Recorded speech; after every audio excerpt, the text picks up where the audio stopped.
I was just exploring. And because I didn't know that there was a vet tech school, like I didn't even know that vet tech school was a thing. It's the coolest thing in the whole world to get paid to save animals and to like teach people about animals and to, spread good words about animals and how to care for them. And to get to share that love with other people is such an amazing thing. And that's why I'm here now. I am so excited to share with you this episode with Meagan Parks, a registered veterinary technician from Mission Veterinary Partners. Now, Meagan has a beautiful story, and that's how we start this episode. She talks about her story and her career journey. And at one part of her career journey, very recently, she noticed that we have a retention problem in veterinary medicine. So where are the veterinary technicians going? Well, she decided to sit down and do a survey and find out exactly why they are leaving either the practices or veterinary medicine in general. And the answers may surprise you. She actually got a huge response of over 800 people, and we learn a lot through what they say. And that is at the end of the episode, and Meagan really breaks down a lot of those things. So it's an amazing episode, and here is Meagan Parks. We get to start with something that we didn't touch on yesterday, and that is really going back into your story on the very beginning on when did you know that you even wanted to get into veterinary medicine? Well, like pretty much every other person in vet med, I've always loved animals, but I think something that's a little different with me is that I never had animals growing up. So my parents did not like animals. They were like the opposite of me. And so I got to go out to my grandparents' farms. So one of them had a lot of animals, the other one didn't. And I spent a lot of time catching frogs and stray animals. And, one time I found a stray beagle in my neighborhood growing up, and I tied it to our crabapple tree in the backyard in Kansas City. And I thought my parents were just like not going to see it. I even like walked down the street to, I think that they were called Osco drugs. Do you remember those? I don't know. So there was like a Osco drugstore down the street from us. And so I walked down there, got like dog food and everything. Like I used my own money. Like I was determined that I was going to keep this dog, and they found it. So, and I'm pretty sure it had a home. So animal control came and got it. And then I would find like injured pigeons and just that still happens to me. But I knew that I wanted, it's not that I even wanted to be in a career with animals. I just loved them. I don't think that it was ever actually introduced to me that I could work with animals or be a veterinarian. I don't think that was ever on my radar, which I'm not a veterinarian, right? But it wasn't even really talked about. And when I, went to college, I actually was going to be an artist. So I went to school for art originally, and I started meeting local artists and things like that for, our shows. Cause like we would put on our own shows as students in college, and they were all very poor. And that really scared me because, the challenge of not getting a gig or, having to work 2 jobs and stuff like that, which I did for a long time anyways, but it kind of scared me. So I changed, my direction, and I was kind of just figuring out what I wanted to do. And, at this point I was 21. No, I wasn't quite 21. I think it was 18 or 19 years old. And a friend of mine said, hey, I was working at an Outback Steakhouse as a server. I worked there for 5 years in college. And I said, hey, I don't know what I want to do with my life. And they're like, my vet is hiring for a vet assistant. Maybe you should go like try that out, just like part-time. And so I did, and they hired me, and I worked there for 3 years. And then I went to school, and, I learned what being a vet tech was, because I truly just didn't know. And had I not gotten that job, I think back on that moment so often because now I'm in recruiting, right? And I deal with a lot of hiring managers that don't want to take anybody without experience. And had they not hired me, I probably would have never gone to tech school, because I got real lucky. And a technician who I'm still very good friends with to this day, her name's Shannon, she trained me, and she was in school at the time. She's like one of the most passionate technicians that I've ever met. And she taught me so much before I even went to school, because I just was a sponge. I just thought it was so fascinating, and I kind of just fell into it. So I don't have, I guess, maybe the traditional, like, I loved animals. That's always what I wanted to do. I've always loved animals, but I didn't know it was an actual profession. And that kind of actually goes into where have all the vet techs gone? Because, again, going back to that time where I walked into that hospital and they hired me, had they not given me that chance, I think back to that all the time. Where would I be? What would I have done? Would I have tried to get a job at another hospital? Because that really wasn't ever my intention, to make that a career. I was just exploring. And because I didn't know that there was a vet tech school, I didn't even know that vet tech school was a thing.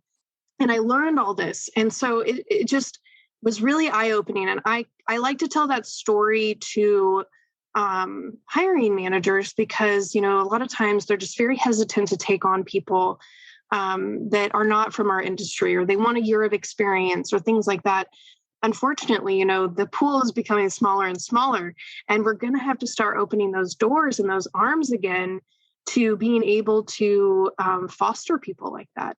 Because had it not been for Eagle Animal Hospital and little Kansas City, I don't think that I would have ever started my career within vet med. So, it's like, you never know who's going to walk through the door, and we should really be focusing on personality and the kind of person they are, as opposed to their technical skills. Because you can teach anybody to draw blood. You can teach anybody to take a history or a TPR, but you can't always teach someone how to be empathetic or kind or friendly or positive. Those sometimes are like innate traits that we have to look for individuals. And I feel like if everybody hired based on those traits, we'd probably be, in a better situation right now. Right. And we're more open to the possibility and training and mentorship, because I think nowadays, there's so many people, we're in this perfect storm of the smaller hospitals not being able to do that, because they simply just do not have the staff that's willing to do it. It's not about having the capacity to, it's about having the capacity and wanting to do it, because there's a lot of unpaid, responsibilities that technicians take on. And one of those is training. And so if they're not going to get, extra compensation for training a new person, they really aren't into it. Why would they? It's not incentivized, and it's not part of their job, right? So really, they have no reason to want to train that person. And so I think, we have a lot of work to do. But one thing that I think would be great is if, every hospital, even the smaller ones, had a designated person, and if they just gave them a shift differential, $2 or $3 an hour on top of what they normally make. We've done that at a hospital in Minnesota, and it was a huge hit. So, and that's an opportunity right there that small animal hospitals can take to incentivize their staff, and also be able to hire on, people that may want to get into vet med, or, they want to go to vet tech school, but they don't have any experience. Or it's the opposite. Like, some technicians will graduate from school and all they have is their externship, because maybe they couldn't afford to work at an animal hospital, truthfully, because they couldn't afford to just work at an animal hospital. So maybe they were working at their first career choice or something like that. Like, maybe it's their second career. Well, if they come out of school and they don't have any experience, nobody wants to hire them either, because they might have the credentials, but they don't have the experience. Like, I've had hiring managers turn down candidates because they don't have any experience. So, yeah. Well, I mean, even for those who went on to become veterinarians, most of us started as kennel hands with zero experience. We were cleaning kennels and the floors. I remember taking labels off cans. I mean, that's where we all start. So I think it is important to let those people in and start getting experience. Now, just based off the conversation that we've had previously, I'm interested that you worked as an assistant for 3 years, and then you decided to go to vet tech school. So I worked as an assistant. I worked there for a year before I went to tech school. Oh, okay. So I was still a VA. while I was in school. So I worked as a VA, but I was a vet assistant for a year. Well, my like question, technically for 3 years because I didn't have my you were credentials. still in school, right? Well, my question was, why did you decide to go to vet tech school? Yeah. So, great question. I am, typical Midwestern girl, but I have a little bit of I have a more of a different story. So growing up, we were fairly poor, and I didn't have a lot of access to, information about going to school and things like that. And my family is not really into education. I know that sounds funny, but they're blue collar. So my dad is an electrician. My mom is a stay-at-home mom, and sold, if you know what Discovery toys are. Yes. So she did that my entire childhood, and I actually got pregnant when I was 16. And I placed a baby for adoption right after my 17th birthday. And so you can imagine what kind of a wrench that throws into a young person's life. And so school was the last thing on my mind. I've always been a great student. Learning comes easy to me. I love it. So I still graduated with honors and all of that good stuff. But I didn't know what I wanted to do because I was really lost. I was lost in grief.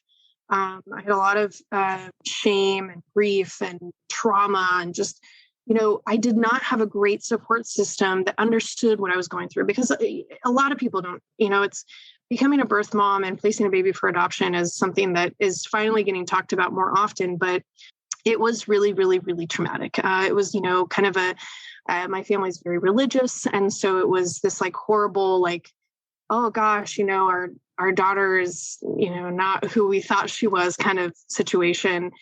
I just was lost. I was so lost. And so when I went to college, it was because I felt like I needed to do something with my life, and I didn't know what it was. I've always, from the time I left my parents' house and moved out, I've had animals, I've had pets and everything. And I knew that I loved it, but I wasn't sure what to do with that. Right. And when I met Shannon Quinn, I to be totally transparent, she was just this ball of encouragement and just so much. She made the job so fun. And I'm happy to report she's actually back at that practice. She left for several years, but she's back working with that same group. They're a great group of people and technicians. I know several people that work there, and they have this amazing culture of, supporting each other and making work fun. And she was having so much fun, and she just made it magical almost, and she would just teach me all of these awesome things. And I was such a sponge, and it was so cool to have somebody that wanted to teach me all of this cool stuff. It felt like I mattered. And I don't think it was right away that I wanted to go to tech school. It took a little bit, but the more she taught me and the more I learned, and I was good at these things, I found out, I was like, wow, I'm learning this and I can do this. This is so neat. I think that's when I finally decided this is it. This is the path. I'm so good at it. This is a great place. I'm still very good friends with the people that work there. I actually ended up working there for 3 years. I left to go into emergency and specialty. So it wasn't, I wanted to leave there. It was, I wanted to do more. And I wanted to learn more. And I wanted to do ER and, have that Mm-hmm. adrenaline because I loved it so much. And so, and if anybody's met me, I don't do anything, half-ass. It's the whole ass or nothing, So that's why. I really don't have a cool answer. It was the influence of that one person. And so, whenever anybody's out there, thinking that they're not going to make a huge difference, you can make a huge difference. Shannon changed the trajectory of my entire life and my career. So I have her to thank for that. It was really because of her and that clinic. I didn't know Because my parents were into school, they still aren't. Like for example, if they ever listen to this, they're going to be like, Meagan. But they, like my sister got her MBA recently, right? And they just did not get it. They're like, why would you go back to school and spend more money on school? So I think, the veterinarian option I think was always there, but I didn't so much care about the vet stuff. No offense, Meagan, but I didn't really care about diagnosing. I wanted to do the cool stuff. I wanted to do the hands-on stuff. I wanted to intubate animals and place catheters and sit with an animal while we give it an infusion. And, I wanted to do all of those things. And not that what the vets were doing wasn't fantastic and all of those people are amazing, but I wanted to do the tech stuff for sure. I'm like, this is my jam. So it was really just the people that I've met. And I think that vet school was a little intimidating too, because I had been in school and gotten a lot of my prereqs out of the way. I was in college when I was in college for 3 years before I decided to do the tech program. And so, the school that I was going to was great, but I think I was a little nervous that, vet school is really expensive. And, I was already at the point that I started school, I think in vet tech school when I was 19. And so I turned 21 while I was in school. And I think that I was already so far, 19 isn't that old, but when you think about vet school, I would have had to go back and do a lot more classes.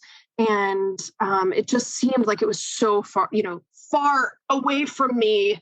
And tech school was right in my backyard. The school that Shannon was going to sounded so cool because they have live animals there. They do large animal, and I'm not trying to toot my own horn, but the school I went to does have a 98% pass rate for their students on the VTNE. They're just a phenomenal facility. It's Maple Woods Veterinary Technology. It's part of a community college here in Kansas City. It's just the education that I got there is probably uncomparable to anything else. It's just, we had live animals there every semester. So we would do everything with the shelter animals that we would get them from local shelters. And we would keep, I think there's 18 dogs and 18 cats or something around there. And so we got to have our own animals, and each person would be an advocate for an animal, and then they adopt them out at the end of the semester. I know vet school is, I think, kind of similar. Some schools have that similar setup, but it was just so awesome to be able to have that hands-on education. And we had so much fun in school. I joke about it, but I'm like, if somebody could pay me to go back to school, for that program for 2 years, I would totally do it. Well, often they are looking for teachers, so you never know. You just gave them great marketing, so. I know. Maple Woods Vet Tech, man, they're awesome. They're amazing. But yeah, so that's kind of my story and how I ended up in vet med. And, I think it was kind of, serendipitous because of the pain and the suffering that I had gone through with my adoption, which I'm happy to report, she is a huge part of my life. Her name's Regan, my daughter who I placed, and I don't want to show a bad picture of her. She'll be mad at me, but so I have 3 daughters now, and Regan is now a big part of my life. So these are my other daughters several years ago, but we met again when she was 14, but at the time I didn't have access to her. And the grief that I felt, I didn't deal with it for a very long time. It took me a long time to get into therapy and really work through all of that. But I think that it was a healing moment for me because I felt so lost. And when I started working at that clinic and Shannon took me under her wing and just taught me all this stuff, I finally felt like I belonged somewhere. Does that make sense? It does. So I found my people, and that was so powerful for me. And I'm not going to start crying, but, had it not been for that, I truly don't know where I would have ended up. It's just, I think back to that moment all the time, and I'm just so, so, so grateful for everyone that I've ran into. And it just goes to show how amazing this industry is. It's the coolest thing in the whole world to get paid to save animals and to like teach people about animals and to, spread good words about animals and how to care for them. And, and to get to share that love with other people is such an amazing thing.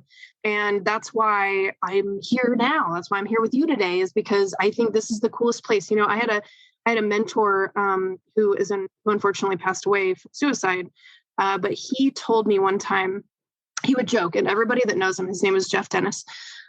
Jeff would tell us that he's never taking a vacation because work is his vacation. He would joke with us, but he was being serious. And I really, truly believe that he loved what he did so much that it was never a job to him. And, he gave so much of himself to this.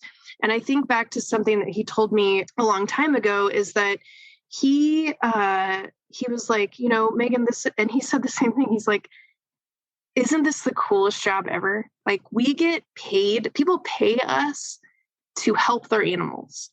And it's so simple, but if you really think about that and keep that in your mind while you're working or while you're maybe doing something that's unpleasant, I always go back to that, because even though it's hard and it's stressful and it can be really heavy on our hearts sometimes, it's still the coolest job ever. I mean, animals are the coolest.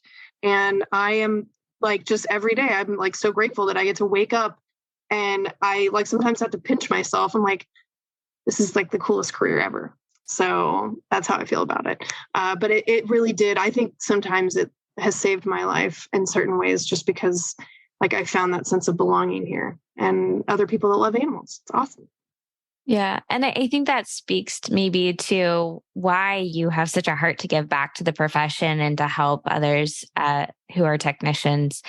And before we get to that part, because I want to make sure we have plenty of time for that, you also have done a lot of different things as a veterinary technician. So I would love to be able to highlight some of the different opportunities you've had along your career journey. So what are some of the different roles, positions, and things as you got excited and wanted more? What were some of those more things?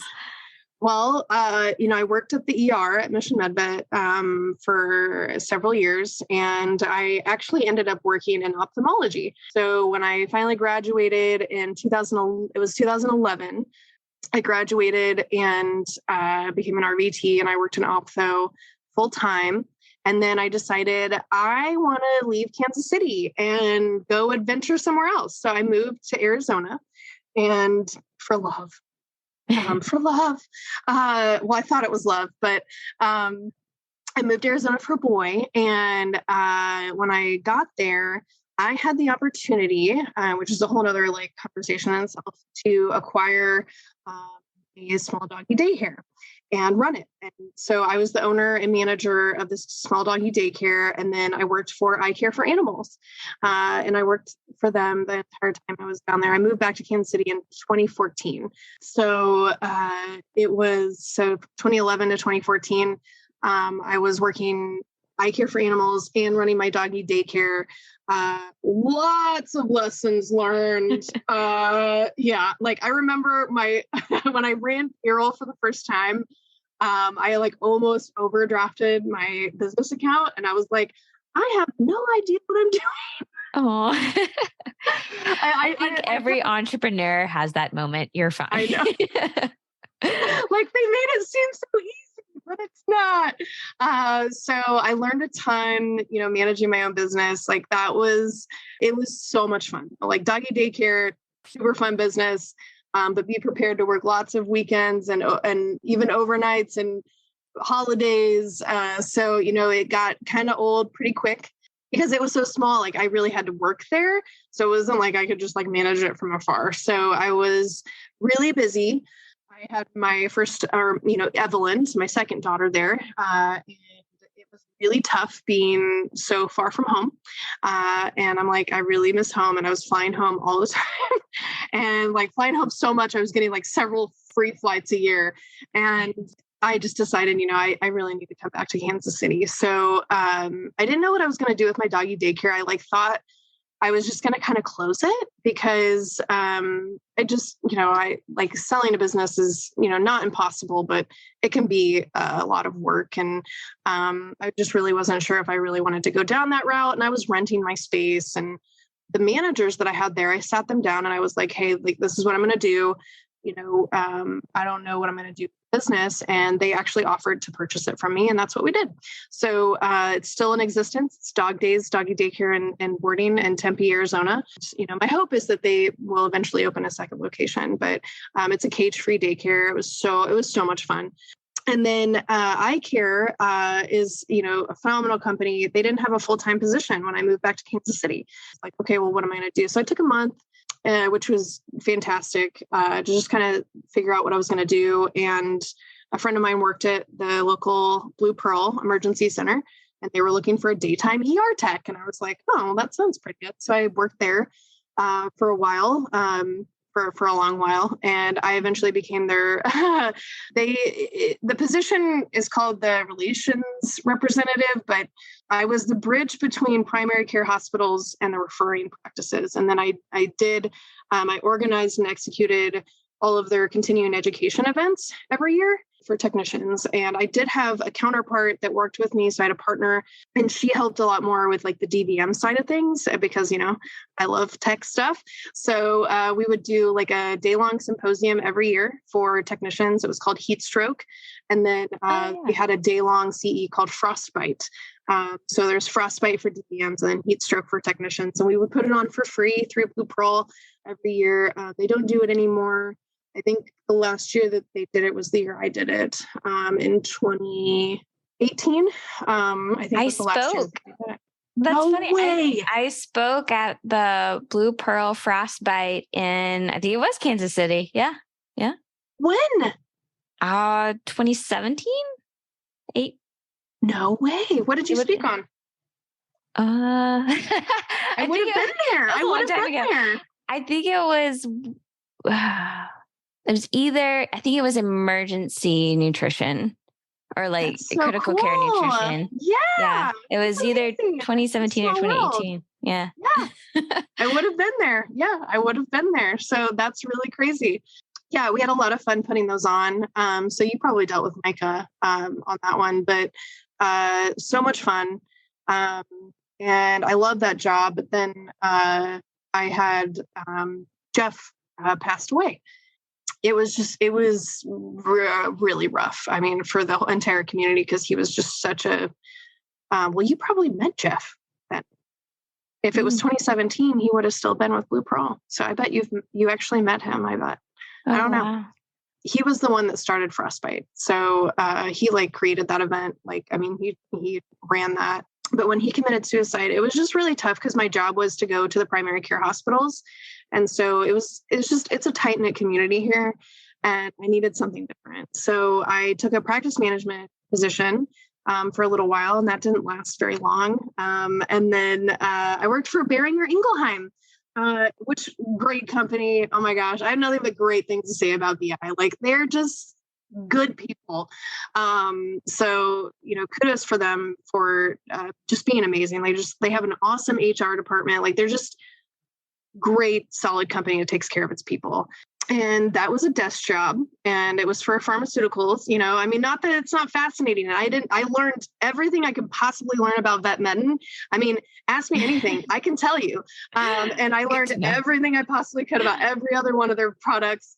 I know all about, their studies and fun stuff. So I learned a ton. That's what really was exciting. But, you learn everything about the portfolio, and then you're just like, okay, I'm just going to answer questions all day, every day. And it was so much fun at the beginning. But I think that just the monotony of the job, and we took calls from consumers as well. So it was just really tough because, talking with consumers is it's fun when they are receptive to the information that you have to give. If they're calling just to vent, yeah. And, I mean, I had a good time on that team. Great team that they have there. But I got an opportunity to go lead the Humane Society of Greater Kansas City last year, and it was phenomenal, super busy. I worked a ton, but it was awesome. I turned that organization on the right path and did a lot of internal work there. They just celebrated $1 million for the first time in the history of the organization and their bank account. So I still do volunteer work for them. And then the reason that I came to MVP was because my good friend called me up and said, "Hey, like, do you want to come do this?" So that's my whole journey in a nutshell. But I've gotten to do like the coolest stuff. I mean, I've gotten to work on Andean bears at the World Wildlife Zoo in Phoenix with eye care, because they would do all of their like exotic stuff pro bono. Blue Pearl here did all of the exotic stuff for the Kansas City Zoo pro bono. And so like I've seen like cheetahs and, you know, like I'm sure that you've seen a lot of cool stuff too, but it, you know, being a technician in this place, like, I mean, I've gotten to just do things I couldn't probably have dreamed how cool some of the experiences have been that I've gotten to be a part of. And, you know, I certainly never thought that I would be in charge of a day-long symposium of, you know, 300 technicians coming to it.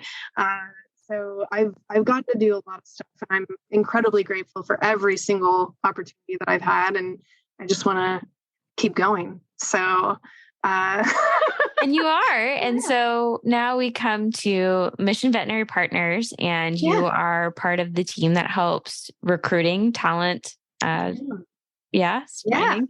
So you were telling me yesterday that through this job, you kind of noticed some things. And so you decided to send out a survey. So do you mind sharing that story? Yeah. So I just started noticing that a lot of people had, I don't think I even told you this, but we didn't really go too far into it. So I'm excited to tell you about how this all came to fruition. So I noticed a lot of resumes with like past vet tech experience, right? And they're not doing vet tech anymore. And we're having trouble hiring at a lot of hospitals. I mean, this is not just MVP, you know, this is nationwide, right? There's a huge shortage. I feel like this kind of started many years ago. I think people were starting to kind of, you know, COVID hit and it just like created this perfect storm. You know, it really made people evaluate, what am I doing with my life? I think that anybody that was on the fence was finally just like, all right, like, I'm just going to go on the other side and find, you know, greener pastures or whatever it was. And so they started leaving, and we just had this like, and we still have, I mean, extreme holes in certain geographies where, you know, there's people there, but we can't find any licensed technicians. So, you know, I had been asked by somebody and several people about like why I left practice. And so, this is the exact situation that happened. I started writing an email to my leadership and about why I left practice, and to see if it would help them, you know, kind of come up with anything that we could do to help bring people back. Right. So that's what I'm trying to do is bring the people back into the field, but also get the word out there that being a vet tech is awesome and you can go to school for it. And there's opportunity out here. Right.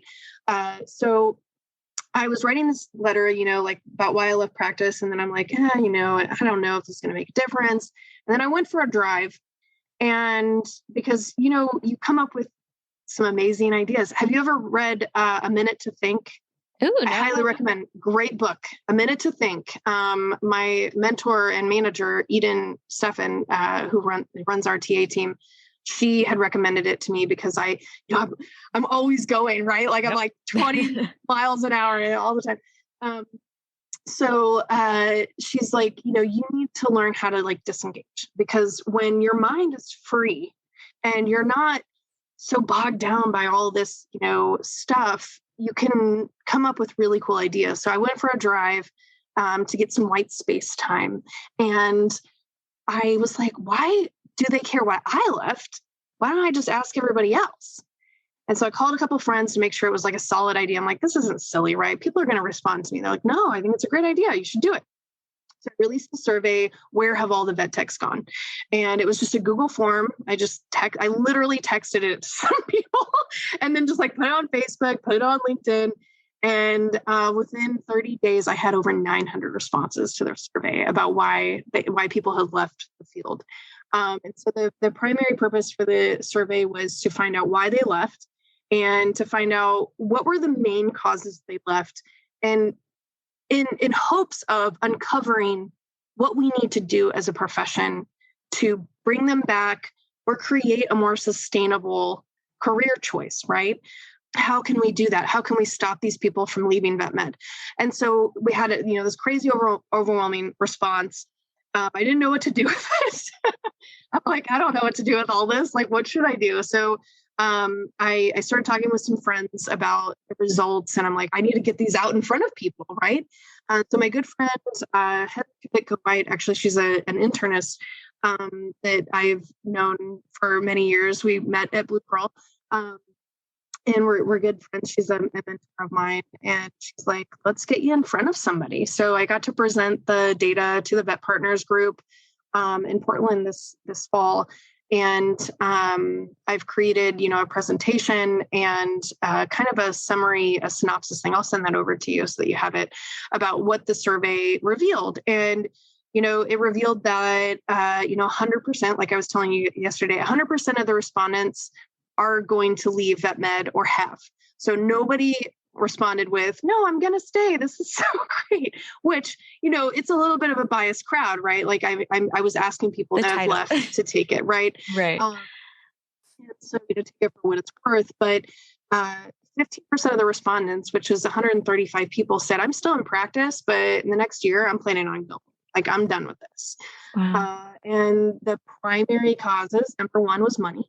So money and low wages. And number two was toxic work environment, poor leadership, and just lack of, opportunities. And then the third one was really it was a mixture of culture and just the lack of opportunity, to be able to do anything else in practice. And so I kept digging, and the data showed that 46% of the people responded yes when I asked them if they would come back if we fixed everything. So I said, if we fix this, would you come back? That's 46% of these people. So that's 46% of a very large group of technicians. And I had like a sprinkling of DVMs and practice managers, past practice managers, or practice managers that are now like an industry respond as well. But they were a really small percentage. So over 800 of them were technicians, or reported that they were technicians that answered the survey. 543 of them reported that they were, or it's 530 something of them were credentialed technicians. So a fairly great sampling of people that have left. And it was surprising to me, like the majority of them, I asked them like how long they were in practice before they left. And the average was 8 years. So on top of that, only 135 people were in practice. 260 some of them were still in the industry. So they worked like in pharmaceutical or whatever it was that they were doing. And then the other have completely left the field. So they literally, after 8 years of dedicated service or more, like some of these technicians have worked in practice 10 plus years, they were like, you know what, I just can't do this anymore. And just went off and went to school, like got different degrees, like spent more money on education just to leave the veterinary field because they felt like they didn't have any other option. And it had scarred them so badly that they didn't want to be a part of this anymore. And so I think like it was really heavy when I was reading through, like people could leave comments. I mean, tons of these people were like, I'm so glad that you're asking this question. Thank you for asking this question because no one else has asked it. And I think that they feel very alone and isolated because, that is the norm that we've created as an industry for technicians. We have not created a sustainable place for us to work. It's really, if it wasn't clear for me before, it's even more clear now that we have to change, right? And we have to do something to improve the sustainability of this career. It's the best career ever. I don't know a lot of technicians that have retired from this profession. Do you? No. But you see veterinarians, right? Like veterinarians. So we have part of it right. We have part of it right. We need to get the other part right. Well, and veterinarians can't last long without veterinary technicians. And, we've already had that conversation that vet techs we know run the show. So they keep things going. Yeah, they keep things going. But our industry has decided, and not decided like as a whole, and they weren't like, we're expendable, but we have not chosen to put value on a veterinary technician profession. I mean, it's very obvious to me. And I feel like anybody, it's kind of like a taboo subject, like the people that hold the money don't want to give up their money. And I get it. I get that they want to have a profit, but when we have record-breaking profits happening from, being reported from consolidators and individual practices, I am really, really finding it hard to figure out, is it that you can't pay them or is it that you don't want to? And I think that that's the difference. That's the conversation that we really need to be having, instead of, well, we just can't afford that. Well, that's not true, because I know that they can't afford it. So we need to decide as an industry as a whole, are we going to value this profession, or is it going to fizzle out? And does it need to really get to a point where it's the point of no return and we need to figure out something else? Because this year, 14%, that's a huge number, right? That's the amount that the CVTA mega survey results told us, that there's a 14% drop in first-year enrollments across the board for vet tech schools. And when we're really only graduating less than a couple thousand technicians a year from all these programs, that's not filling the gap, right? Yeah. So, there are things that are happening in companies that I think that, they're trying to move in the right direction, but I think that we're past the point of we can give people scholarships to go to school. We're past that point. That's not going to help. That's not going to fix anything. We need boots on the ground. We need training programs in hospitals. We need to create opportunity within the hospitals. And, the hospitals that are doing it well, you'll see them, they have training programs. They have people that are specifically dedicated to onboarding. They care about candidate experience. They want that person to know that they're cared about, they're part of a team, and they're here to make a difference. And that's really all that anybody wants. I mean, at the end of the day, right? You want to feel like you're a part of something and that you're making a difference. Exactly. You want to feel valued and part of the bigger purpose, like you said. And, I'm really excited that we're talking, we're recording this, we're going to share this, because I think this is partly a call out to everyone listening, that we all need to look at where can we be a part of the change. It's going to take us all in our area. And, we talked about there aren't really veterinary technicians who have seats at tables where decisions are made. And so, that can be a way for, if there are veterinarians who want to know what they can do, we often do have seats at the table, and we can often bring people and advocate for the veterinary technicians, bring them to the table when we can. Since we're running out of time, one of the other things we talked about is looking at what we can control. So from your perspective, to the veterinary technicians who are listening right now, when you're thinking about what can they control, can you speak to that? What would you recommend that veterinary technicians do right now? So I'm a longtime lurker on many, many technician boards and, Reddit strings and everything. So, I'm always keeping my finger on the pulse of what's happening out there. There's almost this victim equality to technicians, right? We're always wanting more, right? We want to get paid more. We want to have more respect. We want a seat at the table. The majority of people, and I feel like I think you've said this on several of your podcast episodes, because I was listening to one last night, and you said something that rang true to me. This profession, or maybe it was one of your guests, but this profession invites a lot of introverts. We've got all these people that are really timid and they're afraid to speak up because of retaliation, which does happen. It's very real. If you have a toxic culture, absolutely, you're probably going to find some retaliation if you speak up about something that you're seeing that's not right. But I urge them not to be afraid anymore. Take the victim hat off and let's put builder hat back on. And let's say it's up to us, right? It's going to be up to us. It always was up to us. I think that we were just fine because we all love what we do, right? We love saving animals. Like, let me do this. But now the landscape is changing. Individuals who are younger coming into vet tech schools, they're not necessarily coming into it for the same reasons that we were. And, they want to live a comfortable life. They want financial stability. And that's something that hasn't happened traditionally in the vet tech world. So I would ask these technicians to really stand up and say, I'm not, like, this is not okay. And if you're making a low wage and you have for years and you are a credentialed technician and you know your worth, I urge you to ask for more and really push that envelope, because the reality of the situation is this industry cannot afford not to have us. Instead of saying, oh, well, like the rest of the technicians only get paid $20 an hour. So like, I don't feel right asking for a raise, or I don't feel right going into an organization and asking for $25 an hour. My thing against that is you can't not afford to do that right now. We as a profession need to say, this is the standard. And I asked people on the survey, I said, how much should a tech coming out of school make? And they said $25 an hour. And they all agreed $24 to $25 an hour is a acceptable wage for someone that is trained, educated, and credentialed. And I think that's more than fair as well.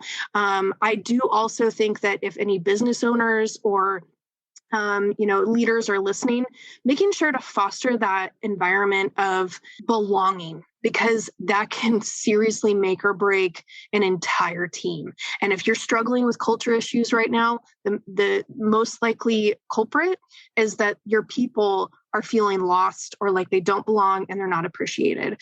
And, pizza parties go, about this far, but a $5 raise can go this far. And, I think something that you said yesterday really stuck with me today too. And I was thinking about this all day, and I'm like, I feel like the abundance mindset has been lost as well, right? We're so worried and knee-jerky about, profits and EBITDA and all these things that absolutely matter. But we cannot chintz out on, a technician who is trained. Like, let's not get cheap. When we have a great person, let's pay them. Even if it's $32 an hour, I guarantee you that tech is bringing in at minimum, even if they do the bare minimum, $220,000 in revenue a year. I guarantee you, if not more. And, the AVMA, hi AVMA, can you do a study on what a technician brings back into practice? Like, I want to know that. I want to know, how much are we bringing? How can we evaluate ourselves? And so if there's any techs out there, don't take this stuff lying down. Stand up with me and let's talk about it. And I invite anybody, you're welcome to give my personal, information out. I'm happy to coach technicians on how to have that conversation. We need to have more business-minded classes in our continuing education product, in the tracks that we have for fetch and things like that. Technicians need to know how money works so that we can advocate for this profession, so that we can say, hey, like, we know that this is worth investing in. It's worth investing in me. They just have to advocate for it. Instead of leaving, I have technicians that are like, I'm just done with this. I can't fight anymore. Well, instead of leaving, let's try to figure it out. Leave your job. There's jobs everywhere right now. Find a clinic that does value you. If you're stuck in a position, you've been there forever, like, I get all the reasons for staying, but now is the time. Now is the time that we're going to find out who is taking care of their technicians and who is not. And I think that that's going to be a big tell in the next couple of years when, things kind of start to slow down for the consolidators and groups really start to settle and age and mature. I think that we're really going to see some exciting stuff because, this is one conversation, but you bet your butt I've started a lot others. I've gotten in front of people and said, we need to do something about this and we need to pay these people. So, if I can do it, anybody can, right? We just had to start the conversation. And if they're not going to invite you to the table, then you invite yourself. And, ask for equity. If they can't give you a raise, ask for equity. Ask for stock options. Ask for more in retirement. Whatever it is, we need to be taken care of. And it's time for us to say so. And, and ask your veterinarians to advocate for you, because really at the end of the day, they're the ones that are going to get us in the door. Right. And that's the only reason I'm here today. I want to call you Dr. Sprinkle, so bad, because I think it's the most amazing name ever. I think we need to do all of that, right? We need to inspire each other. We need to also stop with the bashing on these boards. It is just riddled with I asked on the survey, would you recommend this profession to a family member? How likely are you? And you can guess what the answer was. It was almost a resounding no, don't. And that is the wrong attitude. We need to be telling people to come back into vet med. Please come. We need great leaders. We need more leaders. And so, leaders are not born. They are created. And I think that there's a leader literally in every single person. And it's about finding that strength and that bravery to come out of your shell and say, hey, I'm going to stand up for myself, and do it tactfully.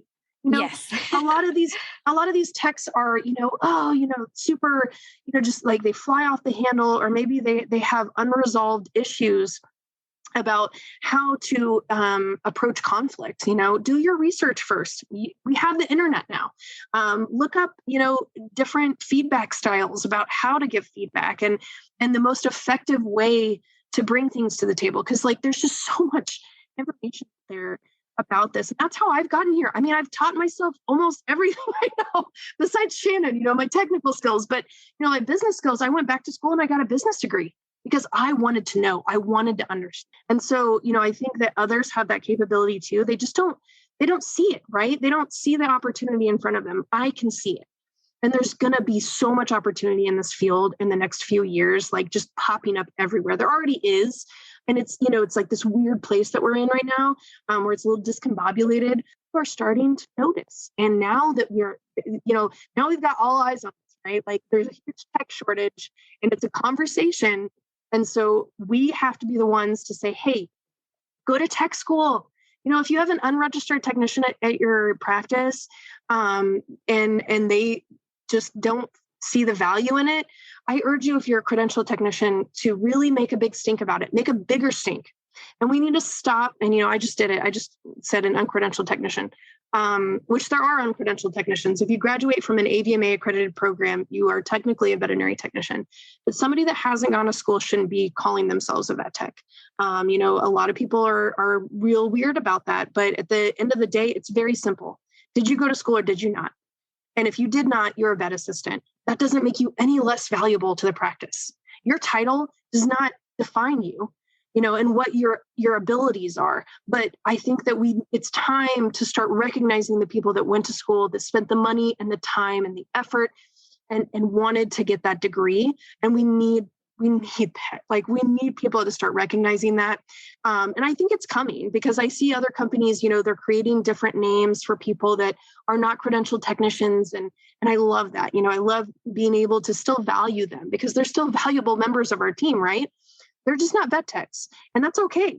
And we need to normalize that too. It's just a VA. No, our VAs are also a huge, every person in this practice. So we need to bring it back to this whole team environment, right? We work together as a team. So number one, advocate for yourself. Number two, ask for a raise. Number three, if they say no to a raise, counter offer them or find a new job.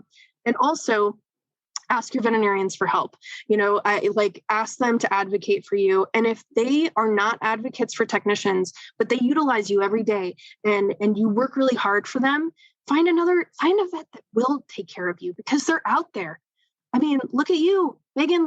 There are people out there that really value this profession, and we need to be flocking to those leaders and elevating them so that they can also be our voice. Because I think that that's another thing that we can do too, is find the right leadership. Don't stop looking. Don't give up. get mental health help if you're struggling, and don't give up. Just reinvigorate yourself. Remember why we're doing this. We're doing this because of little tiny adorable animals. I'm babysitting this one.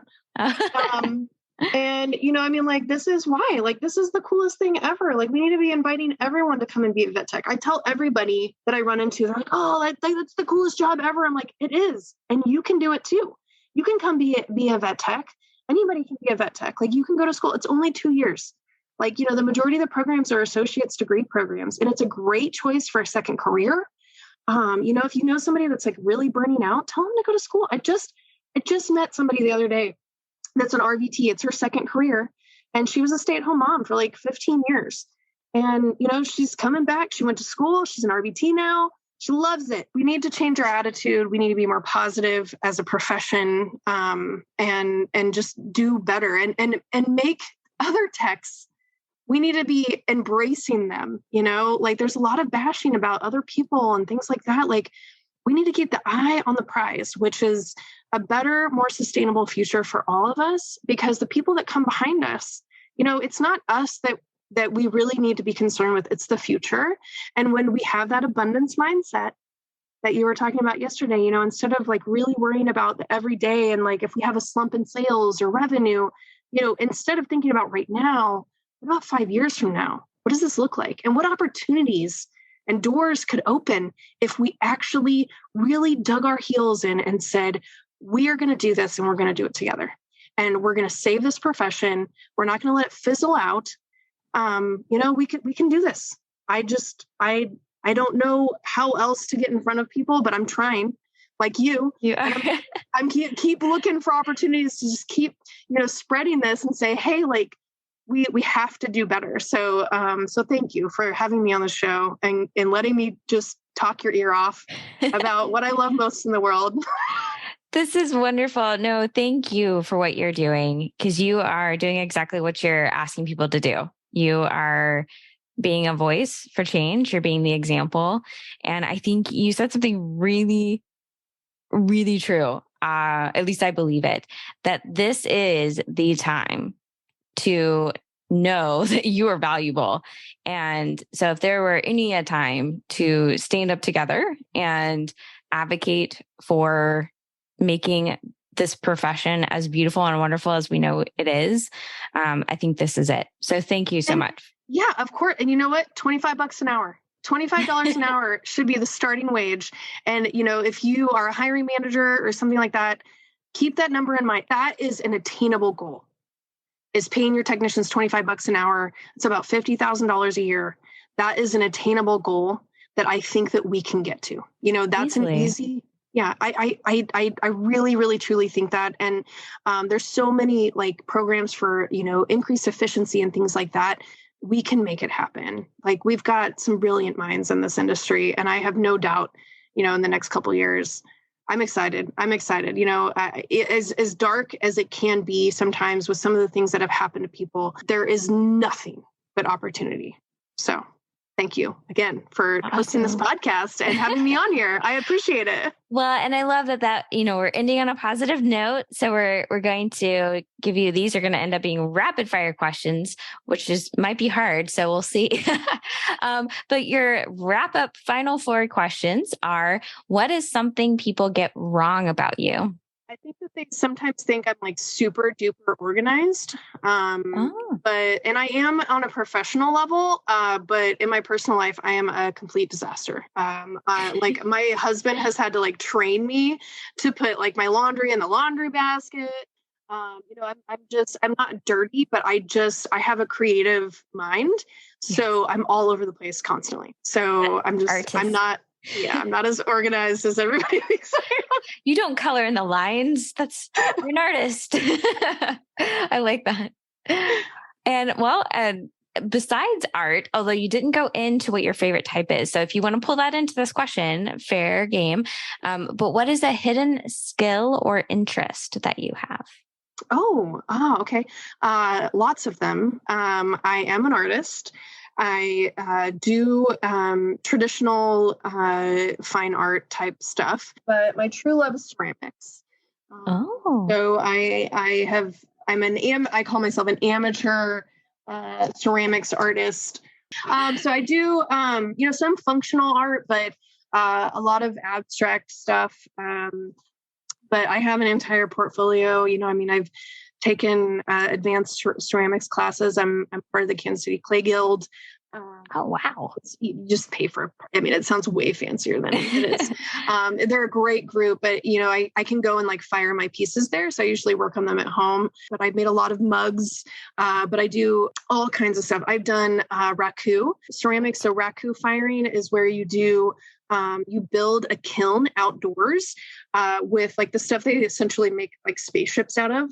And it looks like a giant bird cage, and you make like a pit and you fire your pieces in the pit with a torch that, you fire it all outside, and then you take the pieces when they're still glowing red hot.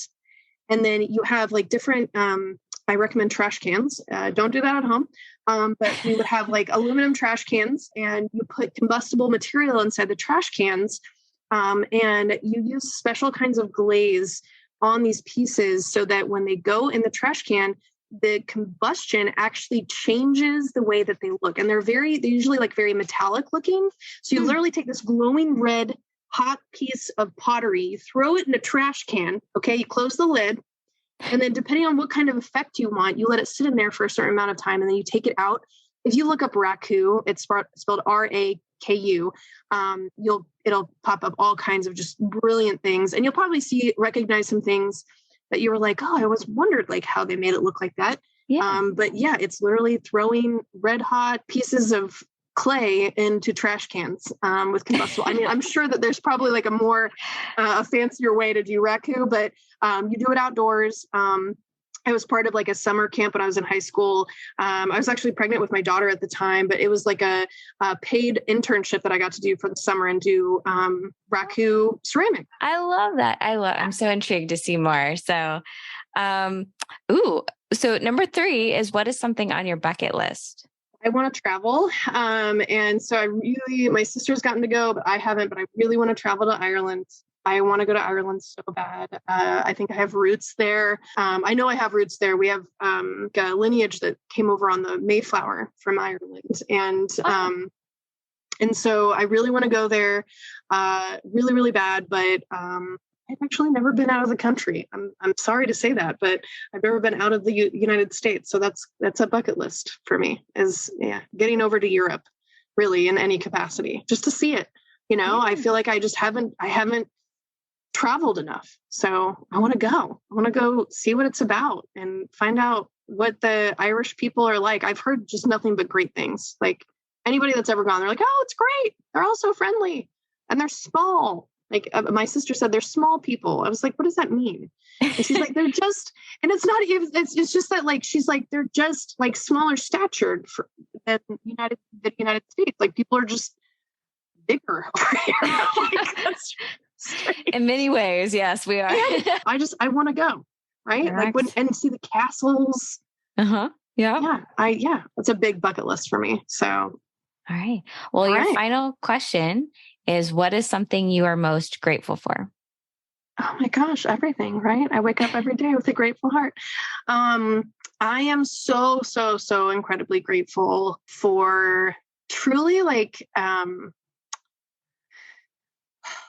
so many things. Like I truly love my life. It has not always been that way. I'm grateful for all of the people out there that have shown me kindness and mercy whenever I was at my worst. And I'd say like, you truly learn who your best friends are when you have a bad day and you make a mistake.